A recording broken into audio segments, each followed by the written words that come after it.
Trump breaking news today. Former Trump ally warns that the president would level Gaza without hesitation. The current co-host of ABC's The View, who was formerly an assistant to President Trump, is cautioning Democrats that protest votes can cause more disastrous events in the Middle East.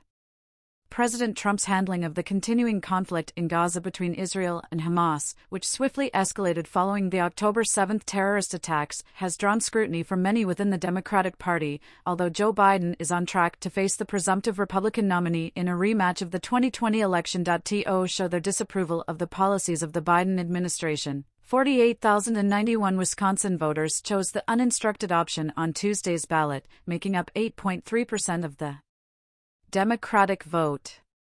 This is more than double the 20,000 votes that Biden needed to defeat Trump in 2020.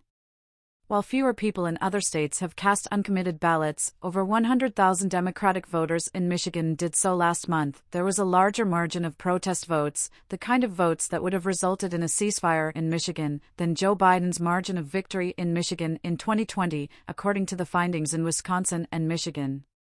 This is highly genuine, Alyssa Farah-Griffin stated. A protest vote is an important component of our democratic system, in my opinion, because it allows citizens to have their voices heard. But as an Arab American, I must ask, do you honestly believe that Donald Trump would manage Gaza better than Joe Biden? I know, these people are Democrats, but I'm a Republican, so take it or leave it. It would not cross Trump's mind to destroy Gaza if he believed it would benefit him politically. Griffin continued by saying she was conflicted over the presidential candidates, but she urged people to consider the bigger picture while deciding whether or not to vote for Biden. Co-host Sunny Hostin appeared to have compassion for protesters in the Midwest swing states that will likely decide the outcome of the election on November 5.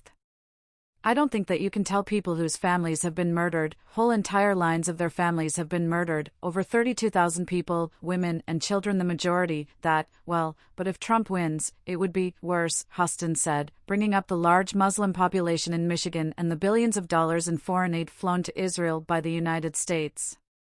After co-host Joy Behar suggested that the battle could end faster if Hamas freed captives, Hostin warned that such voters would remain galvanized against Biden unless there was a truce. That pressure is paying off, according to Hostin. And I believe that anyone with a semblance of decency can see that those folks are losing hundreds of generations of their family tree. There is a dire humanitarian situation.